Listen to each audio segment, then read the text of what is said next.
Hey everyone, I'm James Bernard from Propellerhead Software. And what we're going to do today is cover the process of creating a song from scratch in Reason. What I want to do in this video is actually give you a little bit more confidence in experimenting. We're going to cover some of the what ifs. What if I were to take something that I created and twist it in a new way? A lot of times you might come up with something fairly interesting, having a happy accident or so. But even if you don't, and you do something you don't like, you can always get back to where you were. So let's stretch out and cover a little bit of the what ifs. What I want to do is we're going to start with drums. So I'm going to create a COM drum designer. We're going to select one of the factory patches here, and I'm going to go into where it says COM kits, and I'm going to use the Buyer Like a Bush. And we'll just select something from the first and play it on our keyboard. Kind of cool. All right, I think that'll work for me. And I'm going to change my tempo here, let's say to 140. I'm feeling kind of in a dubstep mood today, so we're going to do a dubstep track. I'm going to turn on click, do a pre-count of 1 bar, and just start recording.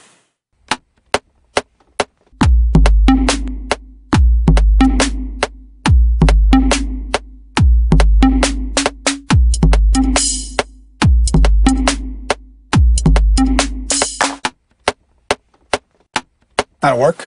All right, so I've got my hat, my kick, and my snare here, and I'm just going to look at the kick and snare track, and I can see that my snare's here. Now what I want to do is, let's take one of these hits here and maybe scoot it forward or back a little bit. I'm going to turn snap off, and I'm just going to nudge it slightly behind the beat. You know what, that didn't really work, so let's just undo it and let it be where it was. So while this is playing, I'm going to now go in and look for another sound. And I don't really know what synth is going to make the sound that I want. So I'm going to actually go and use Create Instrument. And I'm going to look in my Reason Factory Sound Bank and look at my instrument patches. And I want a bass sound. So I'll go to the bass. Probably want a synth bass. We'll just listen to some of the sounds that are here.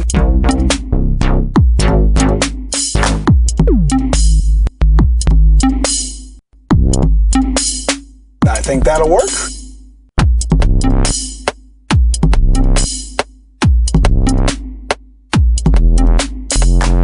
Now listening to this back, I may want to go in and start tweaking a little bit of this sound to sculpt it a little bit to what I want.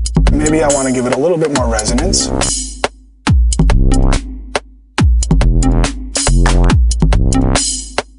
Try a lot of resonance. No, I don't like what I just did there, so let me just hit undo. Maybe I want a little bit of delay on this, so we'll turn on the delay.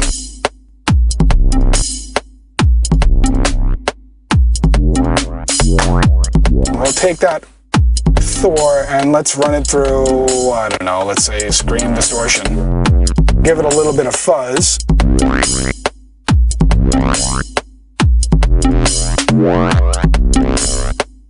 Let me go back here. I'm just going to undo a bunch of times and hear what it sounds like without it. Kind of like it without it, so we'll keep it like that. All right, so my track's playing back, and you know, the snare that's here, it's cool, but I want to try sampling a snare instead. I'm just using my internal mic on our laptop here, and it's already routed from that audio input to the sampling input. And I'm just going to go to the pad and record a sample. So now, that works for me. Maybe I want to pitch it up a little bit. I want to try something else out on the bass. So it's a Thor that's making the bass sound, but I might want to try a different device and see if I can get a different tone. So while the track's playing back, I'm just going to go to my factory sound bank, and I'm not going to look in all instrument patches, but I'm going to try, say, Maelstrom patches. And what I'm hearing is actually the MIDI that I've recorded on the track, triggering the sound that I select. Let's tweak that a bit. That's not really doing it for me, so let me just hit undo and get back to our Thor sound here. Sounds exactly as it did in the beginning. So, I mean, we have this ability to, while the track's still playing, completely change devices and not miss a beat. Program's not going to crash on us, and we can really try a bunch of things out and find the sound that works. So this one I think is the one I'm going to stick with. And I think at this point we'll add in a lead track or some sort of a chord track.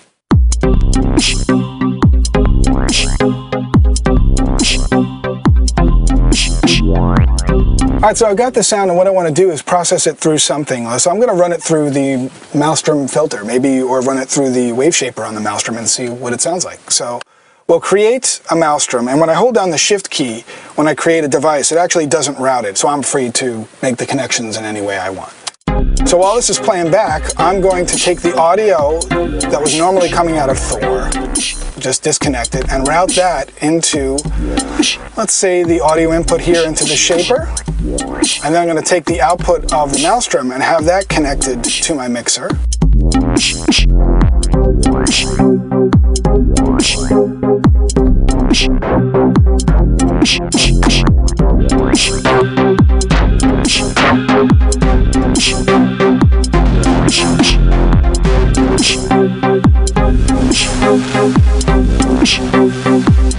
You know what? I don't want the shaper, but I do like the comb filter.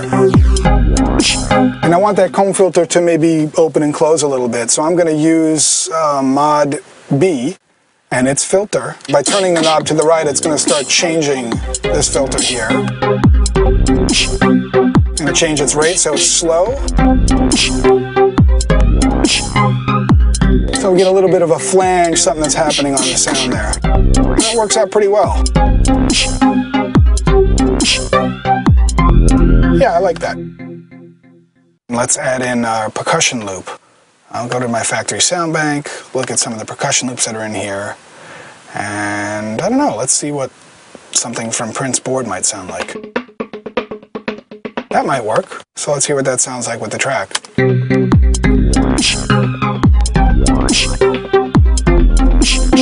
Now if I listen to that track by itself, I want to give it a little bit more groove. So let's try regroove here. And we'll get something from, let's say, the MPC 60 folder.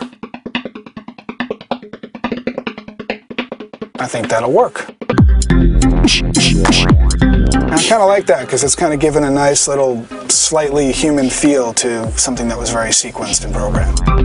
I want to try something different. Let's take this Maelstrom, where we were using Mod B to change the filter here. Mod A is not being used, so I'm going to use its output. And let's go to, I don't know, pitch.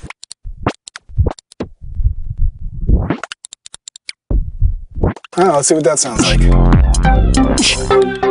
You know what? I'm not really liking that. So let's just undo it. Yeah, that's better. Alright, that's working for me now.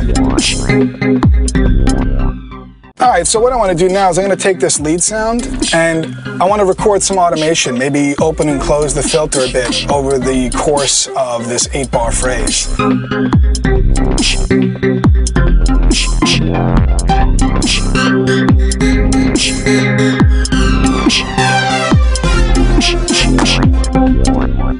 And so as we can see here, there's my automation that got recorded. And if I decide that, you know, I didn't really like that first part, I only kind of liked where it started to open up towards the end there, we'll just keep that part. Well, in that short amount of time, we were able to take a song and create something from scratch. And we tried a bunch of stuff out. Some of it we liked, some of it we didn't. But most of all, we were having some fun. We were getting inspired by new sounds and new ways to tweak things. And that's really what you should be doing. Trying some new stuff out. Make mistakes. Have fun. Don't be afraid to mess something up, because you could always start over from a new song, or you could just hit undo and get back to where you were before. Thanks again, I'm James Bernard. Get out there, make some Reason songs, and have some fun.